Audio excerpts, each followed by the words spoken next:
This video is dedicated to Brian Albrecht, who passed away 3 years ago today. What's up, Ho? I can't even do this right now. To be honest, this shit took a lot out of me.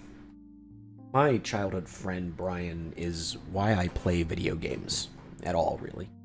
Him explaining I needed to spend $40 of my hard-earned allowance money on Diablo 2 was my first foray into video games.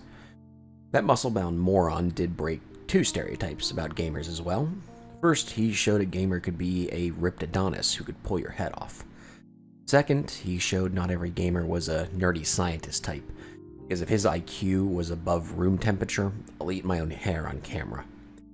I once saw him misspell the word goals on a whiteboard that had get your GED as #1 on the list. Yeah, he took 2 tries on that, obviously. But his favorite character was the Whirlwind Barbarian, because, well, muscles and shit. Once Chaos came out in the 1.1 build, I built the Whirlwind Send. And I did it mainly to kick his overpowered bullshit Battle Orders character into the ground, which I did. How did the lowly Whirlwind Sin beat a Battle Orders Barb, even post-Whirlwind nerf, you might ask? Well, see that part about his room temperature IQ. So here's a Whirlwind build that fucking PoolNoodle beat me to by a day. Fuck you, Pool. For mapping and endgame content.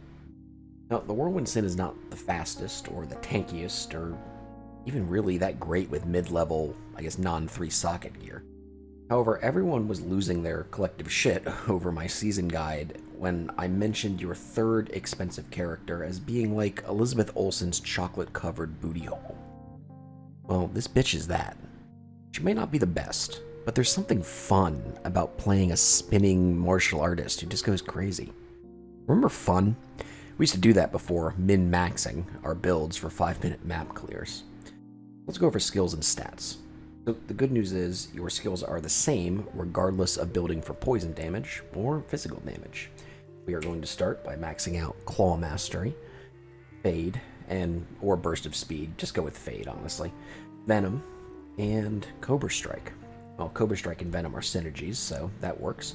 Get 1 point all down to Dragonflight if you don't get that from your weapon, which you certainly can, and 1 point down the side here to get Blade Shield, and also Blade Fury eventually. The Shadow Warrior can be your dump for anything after. So, stats. Strength, Dex to use your gear, rest and fight. Don't go for max block, you won't get it, and it sucks. So, gear. Here's where it gets a little fun. You can build 2 different characters using the same skills. Now, both builds use some of the same things. You get a Whirlwind from Chaos. Cool. You are going to use a Phoenix Shield, which is the expensive part of the build. High Lords, a Raven, a Nosferatu's Coil. Actually, you can probably dump the Raven if you get the Cannot Be Frozen Boots, but whatever. Also, grab 2 4-skill Shadow Killers for offhands. They buff everything, and plus 8 to your main skills is dope as fuck. The Poison route, which I just switched off, requires a Bramble, Venom Grips. You're probably going to want to get a BK skill ring. I don't have one on right now because I'm too low of a level and need that attack rating. You're also going to be able to get some Shadow Dancers for the skills. Fill out with Shadow Discipline Grand Charms, and bam, you've got a 12k Whirlwind. The problem is all the maps with poison immunes, so I just switched out of this and delayed my video long enough to do that for PoolNoodle to ruin my tribute to my dead friend. Great job, Pool. The physical build, you're going to go with the 2-throw, the G-Face, Gores, Soul Drainers, which I just bricked, either a BK skill ring again, or you're going to get the set one for extra damage. Like I said, this is just what I'm using for now. And you are also going to flip out your poison facets in any of your gear for ED max damage jewels. You don't need IAS for Whirlwind, it doesn't count for anything. Also, you can switch your charms out for 10 max damage grand charms. Those are probably going to be the go-to, but for right now, I bought a bunch of lifers and I'm going to keep them because, well, Fade is nice. So my build is kind of in between because I'm still switching things out, but to be honest, having that high level Fade doesn't hurt too bad, and I'm not sure I'm going to switch that. But the physical build does end up with around 100% Deadly Strike, which is just stupid. So if you can afford the 3-socket G-Phase, the 3-socket 2-throw, and a bunch of 10 max damage charms, this might be better than what I'm seeing in maps because you'll just one-tap everything. More importantly, let's talk about what not to do while I was building this, because as you can see I went through a few revisions here. Don't use the Plague Runeward Claws. You can slot this into your offhand and you've got great block from your passive prereqs, but the damage sucks and it hurts your Whirlwind. Also, don't roll 33% on your expensive Bramble. Fuck you, game. Don't use Andy's Face. Honestly, the Life Leech isn't terribly important for this class. That Redemption Aura is really going to carry you, and you're going to get Life Leech elsewhere. Also, for some reason, don't worry about Mana Leech. Now, for maps, everything is on the table. The Ghosts can roll Poison Physical Immunes, but that's the only thing you really got to worry about. And Merc, you can probably go Preference here.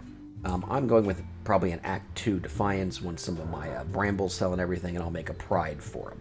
But if you guys are the Glass Cannon type, Act 5 Might Beast is probably the go-to. If you want more speed, because this class is just a little bit slow, you can also go with the Act 1.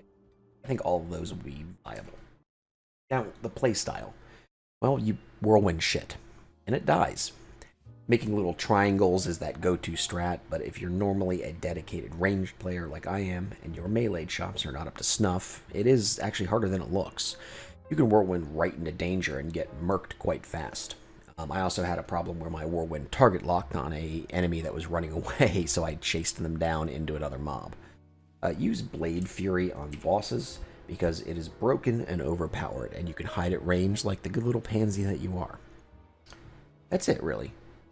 Really fun class. I'm enjoying it a lot. I think most of you will enjoy it too. It's fun, it clears at a relatively good speed, and there's plenty to always GG out and min-max and glass cannon to your heart's desire.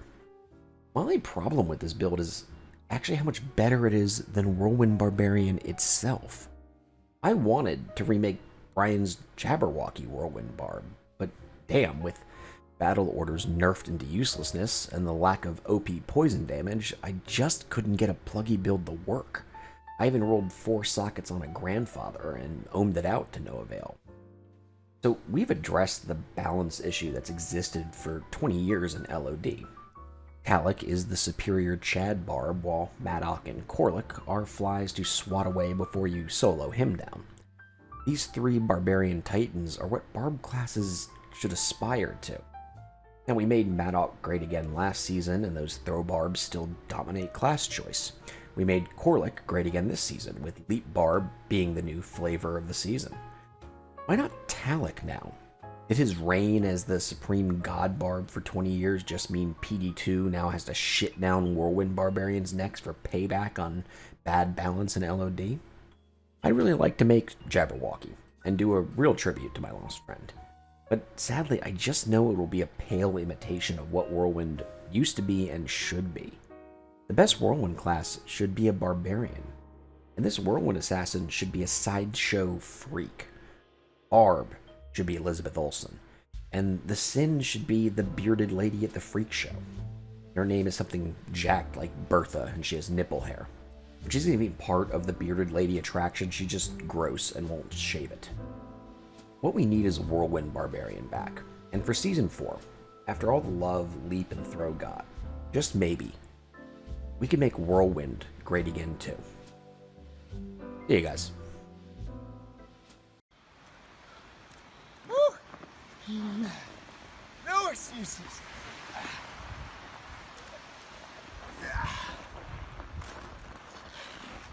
Woo! Motivation! Come on!